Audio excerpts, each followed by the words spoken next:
Você já afirmou: eu creio em Deus.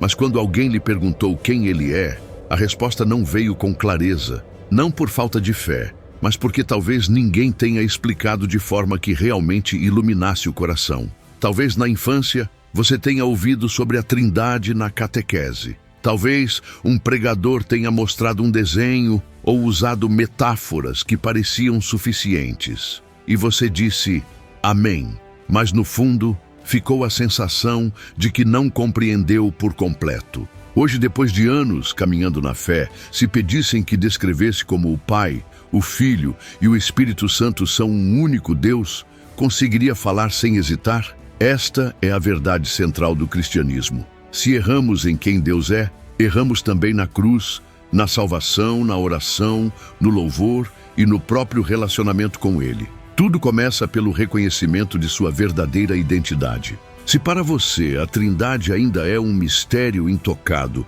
ou um enigma que preferiu evitar, este é o momento de se aprofundar. Aqui, não fugiremos das questões difíceis, nem diminuiremos a grandeza do mistério. Vamos seguir até a raiz da revelação que torna possível a nossa salvação e dá sentido ao nosso culto. Ao final, sua fé não estará apenas mais firme, estará mais luminosa. Um só Deus, 3 pessoas, eterno mistério, revelado com clareza. Na igreja primitiva, esta não era uma questão teórica. Homens e mulheres discutiram, sofreram e até morreram para guardar esta verdade. O Pai não é o Filho não é o Espírito não é o Pai. E ainda assim, são inseparavelmente um. E num tempo em que a identidade é questionada, a verdade relativizada e a confusão espiritual espalhada, conhecer o Deus a quem pertencemos nunca foi tão urgente. Então, ouso fazer a pergunta que muitos evitam. Você realmente conhece o Deus em quem diz crer? Adora aquele que encontrou? Ou apenas o que lhe ensinaram? E afinal, o que mudaria em sua vida se conhecesse profundamente o Pai que envia o Filho que revela o Pai e o Espírito que une ambos ao seu coração hoje? Respire. O Deus do universo não é apenas uma ideia para aceitar.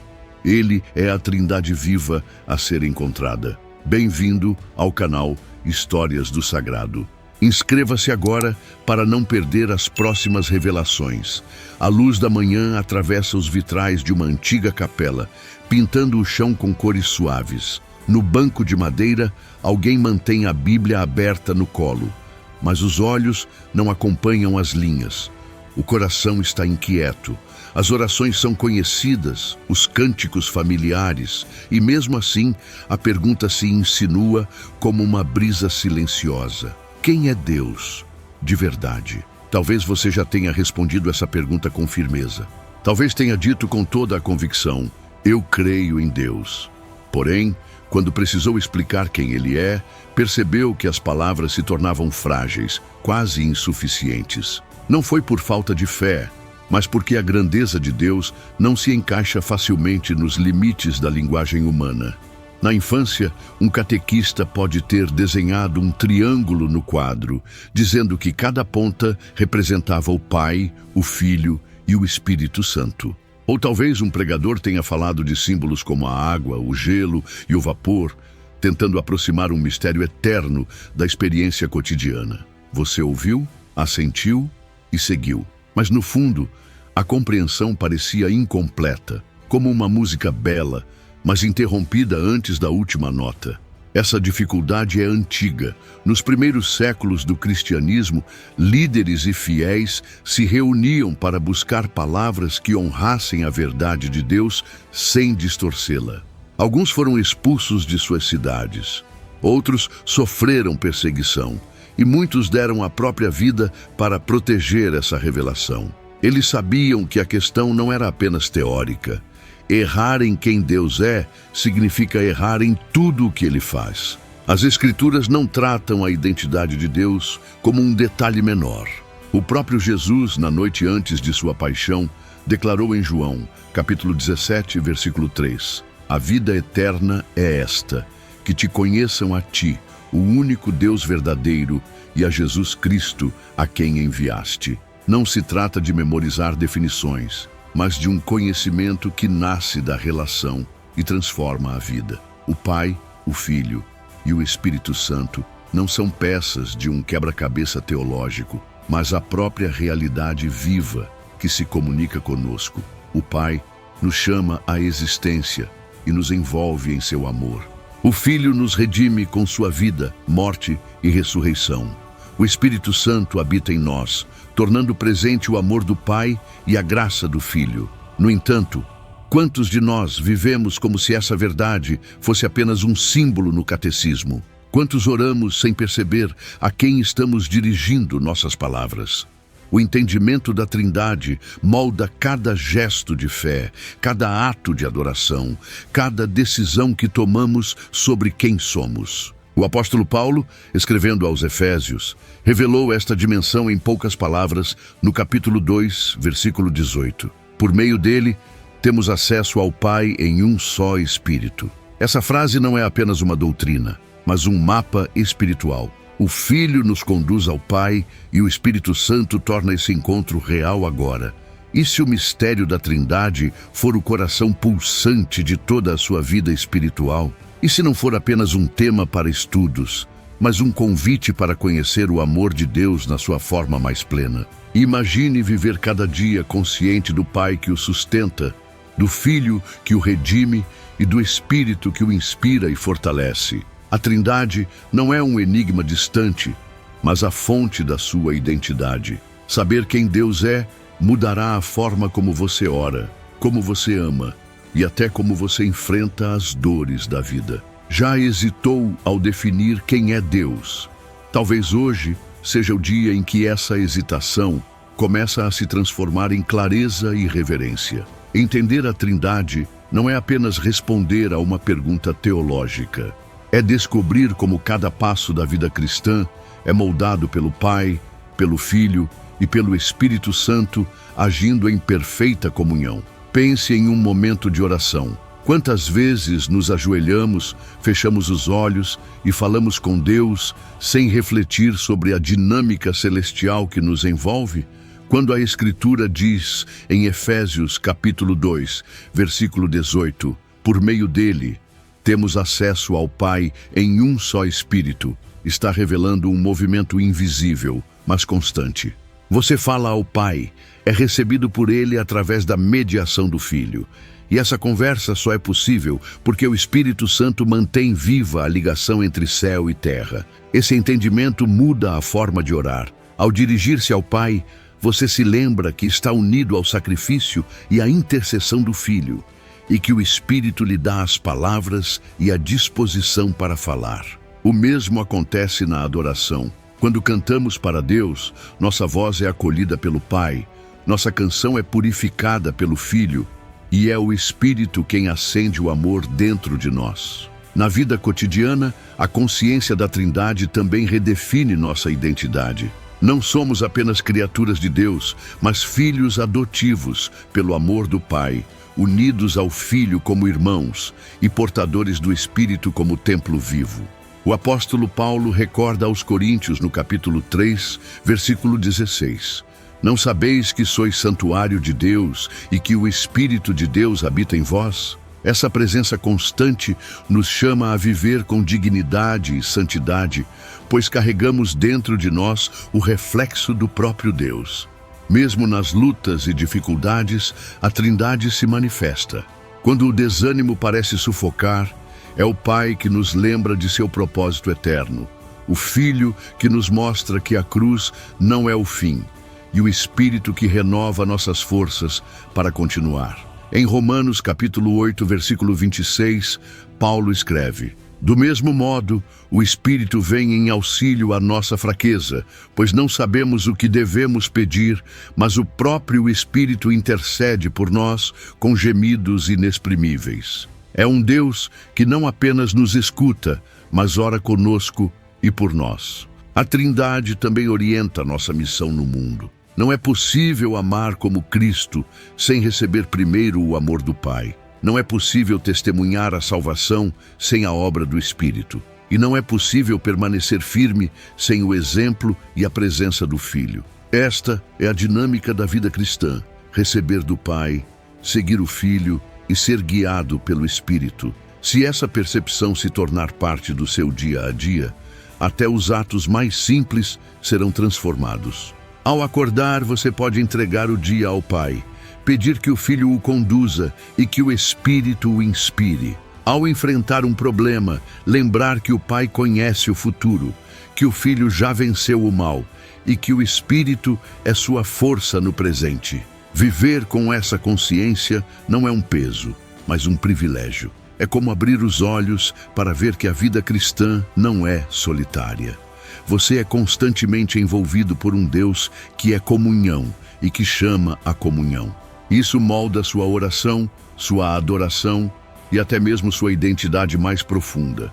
Isso molda sua oração e identidade.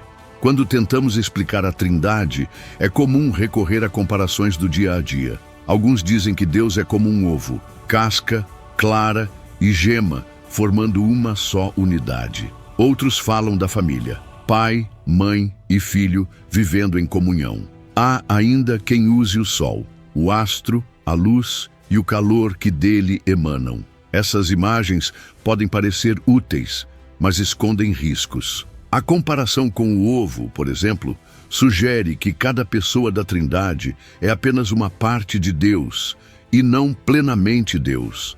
A imagem da família pode transmitir a ideia de que o Pai, o Filho e o Espírito Santo são três seres separados, unidos apenas por afinidade ou afeto e não pela mesma essência. O exemplo do Sol pode levar a pensar que o Filho e o Espírito Santo não são pessoas, mas apenas forças ou manifestações do Pai. A Escritura, no entanto, não recorre a metáforas materiais para definir o Senhor. O profeta Isaías pergunta no capítulo 40, versículo 18: Com quem comparareis Deus? Que imagem fareis semelhante a Ele? Esta pergunta ecoa como um alerta. Tentar encaixar o infinito em uma figura finita sempre será insuficiente e pode acabar gerando confusão. Ao longo da história, explicações simplistas abriram caminho para erros graves. Nos primeiros séculos, surgiram ideias que negavam a plena divindade do Filho ou do Espírito. Algumas afirmavam que Jesus era apenas uma criatura excepcional. Outras consideravam o Espírito uma energia e não uma pessoa divina. Grande parte dessas distorções nasceu do esforço de reduzir o mistério da Trindade a modelos que a mente humana conseguisse dominar. A Bíblia nos convida a outro caminho. O salmista declara no Salmo 145, versículo 3: Grande é o Senhor e muito digno de louvor. A sua grandeza não tem limite. Em vez de reduzir Deus para caber em nossas comparações, somos chamados a ampliar o coração para acolher sua grandeza. Quando nos apegamos demais a imagens, corremos o risco de adorar o símbolo e não o Deus verdadeiro. Isso afeta a forma como oramos, como nos relacionamos com Ele e como transmitimos a fé. Por isso, se usarmos comparações, precisamos sempre lembrar: nenhuma delas é completa, nenhuma é perfeita. A compreensão mais fiel da Trindade nasce da contemplação e não da simplificação. É no silêncio diante de Deus, na leitura da palavra e na vivência da santidade que o mistério se torna mais claro, não por ser explicado até o fim, mas por ser experimentado. Como diz o livro de Deuteronômio, capítulo 29, versículo 29, as coisas encobertas pertencem ao Senhor nosso Deus, porém as reveladas nos pertencem a nós e a nossos filhos para sempre. Isso significa que parte do mistério permanecerá velado até estarmos face a face com Ele. Ovo, família, luz do sol? Cuidado! Algumas comparações, em vez de ajudar, podem obscurecer o brilho da verdade. A história da Igreja não foi construída apenas com sermões e cânticos, mas também com intensas batalhas pela verdade. Nos primeiros séculos, a fé cristã enfrentou crises profundas. Muitos acreditavam em Jesus, mas nem todos compreendiam ou aceitavam sua divindade.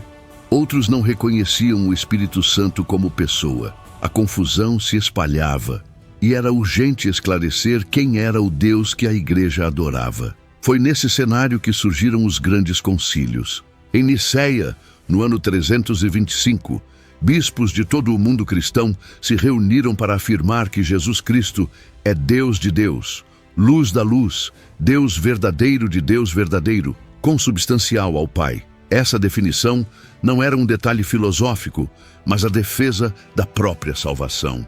Se Cristo não fosse plenamente Deus, sua cruz não teria o poder de redimir. Mais tarde, no Concílio de Constantinopla, no ano 381, a Igreja proclamou com clareza a divindade do Espírito Santo, declarando que ele é Senhor e vivificador, que procede do Pai, e com o Pai e o Filho é juntamente adorado e glorificado. Era a afirmação de que não se trata de uma força ou influência, mas de uma pessoa divina, eternamente presente na comunhão de Deus. Essas decisões não foram tomadas sem custo. Houve debates acalorados, divisões, perseguições e até mortes. Homens e mulheres escolheram perder seus cargos, sua segurança e, em alguns casos, a própria vida, para preservar a verdade revelada por Cristo. Eles entendiam que, sem a clareza sobre quem Deus é, todo o edifício da fé se torna frágil. O apóstolo Paulo exorta em 2 Tessalonicenses capítulo 2, versículo 15. Assim, irmãos, permanecei firmes e guardai as tradições que vos foram ensinadas, seja por palavra, seja por carta nossa. Os concílios obedeceram a essa ordem apostólica, guardando com zelo a fé recebida. Hoje, nós colhemos os frutos desse zelo.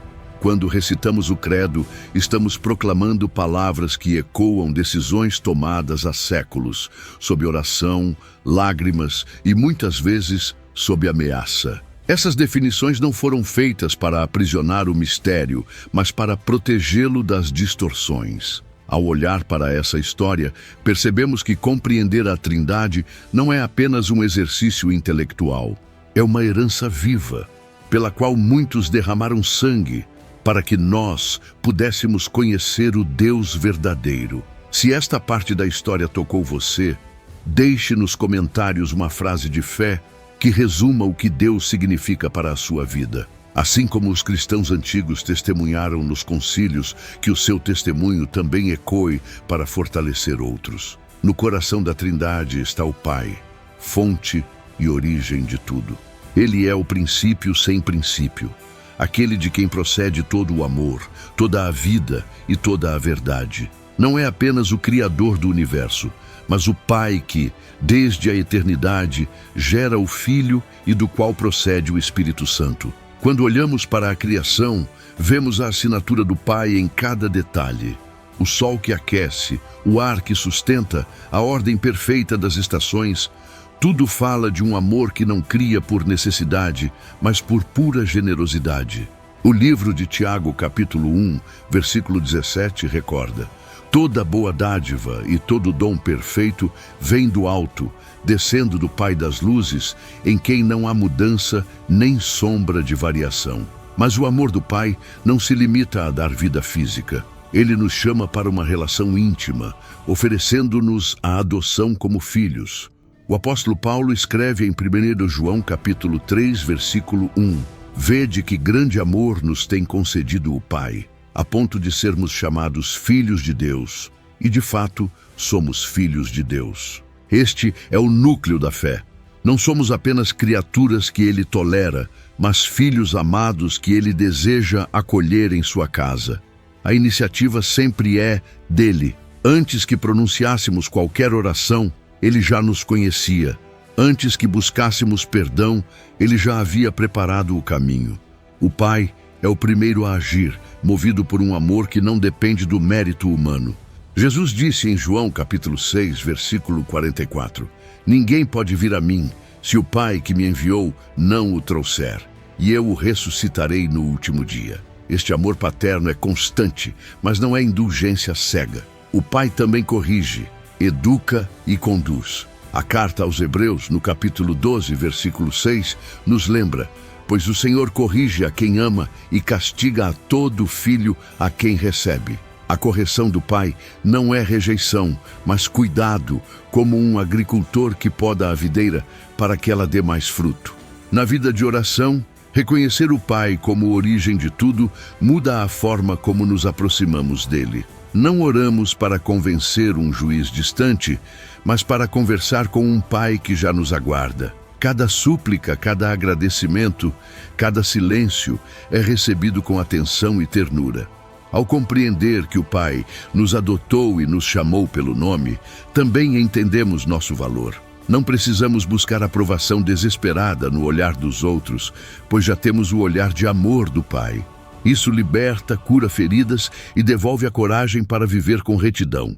E quando pensamos na Trindade, o papel do Pai é inseparável do Filho e do Espírito. Ele envia o Filho para nos salvar, e junto com o Filho, envia o Espírito para habitar em nós. Sua paternidade é ativa, constante, eterna. Ele te criou por amor e te chama filho, e como todo verdadeiro pai, ele deseja que você o conheça, o ame e viva na comunhão que começa agora e não terá fim. No mistério da Trindade, o Filho é a revelação visível do Deus invisível. Ele não veio como um mensageiro distante, mas como o próprio Deus que entra na história humana, assumindo nossa carne e nossa fragilidade para nos resgatar.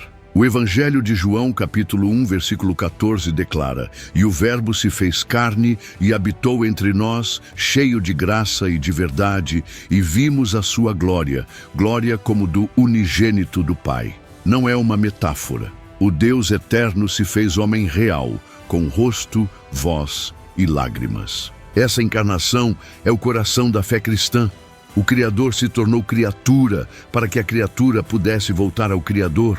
O Filho não veio apenas ensinar ou realizar milagres, mas viver uma missão que culminaria na cruz. Ele é o Cordeiro de Deus que tira o pecado do mundo, e sua oferta é única porque ele é plenamente Deus e plenamente homem. Hebreus capítulo 4, versículo 15 explica: "Porque não temos sumo sacerdote que não possa compadecer-se das nossas fraquezas. Antes, foi ele tentado em todas as coisas, à nossa semelhança, mas sem pecado." É justamente por unir a natureza divina e a humana que ele pode ser o mediador perfeito.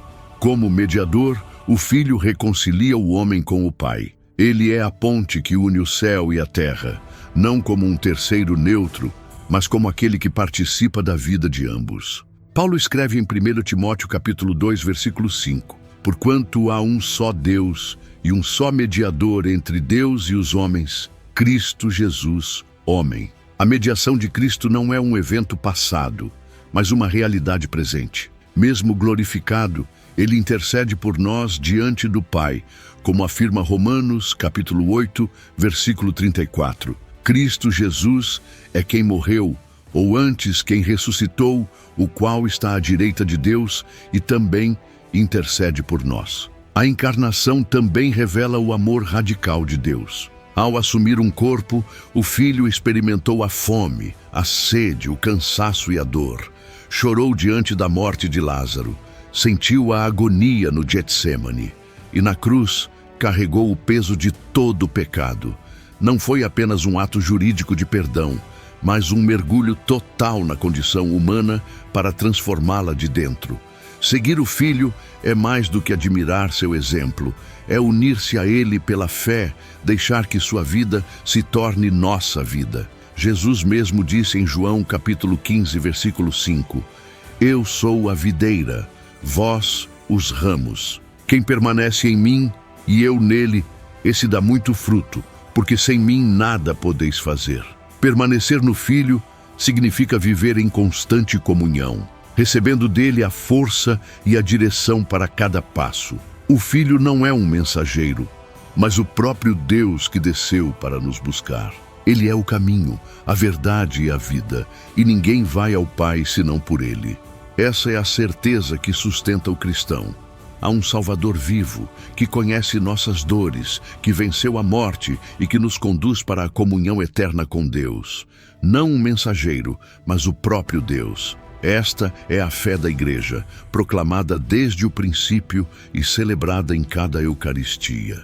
No mistério da Trindade, o Espírito Santo é a presença de Deus que habita no íntimo do coração humano. Ele não é uma energia impessoal ou uma simples influência espiritual. É pessoa divina, tão eterna e gloriosa quanto o Pai e o Filho, que age hoje, aqui, transformando vidas. Desde as primeiras páginas da Escritura, vemos o Espírito em ação. No livro do Gênesis, capítulo 1, versículo 2, lemos: A terra, porém, estava sem forma e vazia. Havia trevas sobre a face do abismo, e o Espírito de Deus pairava por sobre as águas. Ele é a presença criadora que traz ordem ao caos e vida, onde antes havia apenas vazio. No Antigo Testamento, o Espírito se manifestava, inspirando profetas, fortalecendo líderes e capacitando servos de Deus para missões específicas. Mas na plenitude dos tempos, com a morte, ressurreição e ascensão de Cristo, ele foi derramado de forma permanente sobre a Igreja. Atos dos Apóstolos, capítulo 2, versículo 4 narra: Todos ficaram cheios do Espírito Santo e passaram a falar em outras línguas, segundo o Espírito lhes concedia que falassem. Essa não foi apenas uma experiência isolada, mas o início de uma nova era. Deus habitando de modo contínuo no seu povo. O Espírito Santo é quem nos convence da verdade. Jesus disse em João capítulo 16, versículo 13: Quando vier, porém, o Espírito da verdade, ele vos guiará a toda a verdade, porque não falará por si mesmo, mas dirá tudo o que tiver ouvido e vos anunciará as coisas que hão de vir. É ele quem abre os olhos espirituais, revelando quem é Cristo e conduzindo à vontade do Pai. Ele também é o Consolador, aquele que sustenta o cristão nas provações.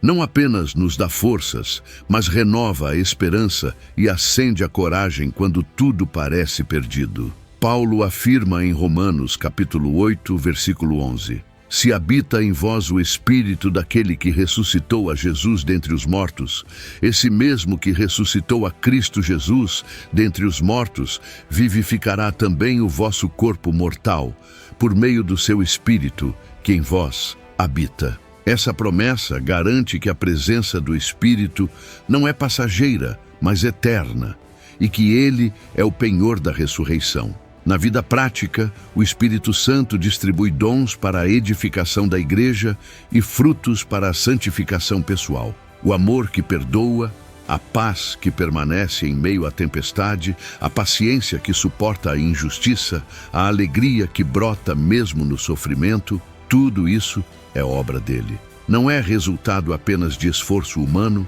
mas da presença viva de Deus em nós. Viver no Espírito significa permitir que Ele molde nossas escolhas, purifique nossos pensamentos e guie cada passo. É uma caminhada de docilidade, em que o coração se abre para ouvir sua voz e obedecer prontamente. Ele transforma, não é apenas vibração. É fogo que purifica, vento que conduz e água que vivifica. A presença do Espírito é a garantia de que Deus não está distante, mas dentro de nós, agindo de forma íntima e poderosa. Compreender a Trindade não é um exercício intelectual distante.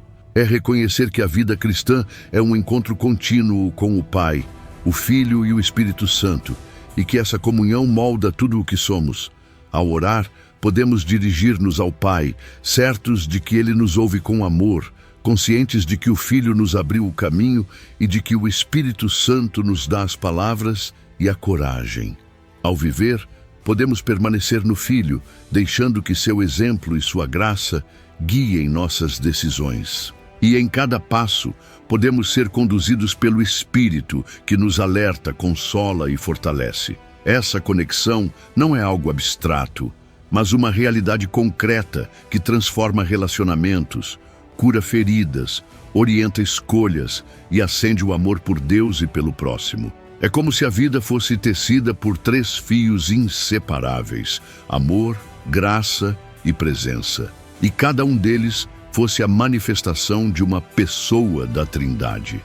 Paulo encerra sua segunda carta aos Coríntios com uma bênção que resume essa vivência. A graça do Senhor Jesus Cristo, o amor de Deus e a comunhão do Espírito Santo estejam com todos vós. 2 Coríntios capítulo 13, versículo 13. Não é apenas uma despedida, mas um retrato do que significa viver imerso no Deus uno e trino. Viver essa realidade é viver em constante diálogo com o céu. É acordar sabendo que o Pai o sustenta, que o Filho o conduz e que o Espírito o envolve. É adorar com consciência, trabalhar com propósito, amar com entrega e esperar com esperança. Agora, o convite é para que você não apenas compreenda, mas experimente. Abra seu coração a esse Deus que é comunhão e deixe que Ele conduza cada área da sua vida. Se esta mensagem falou com você, inscreva-se agora no canal Histórias do Sagrado e ative o sininho para receber as próximas revelações. Deixe nos comentários uma frase que expresse como você viveu ou deseja viver essa comunhão com o Pai, o Filho e o Espírito Santo. E compartilhe este vídeo com alguém que precise redescobrir o Deus em quem crê. Juntos, vamos espalhar a luz desse mistério que salva e transforma.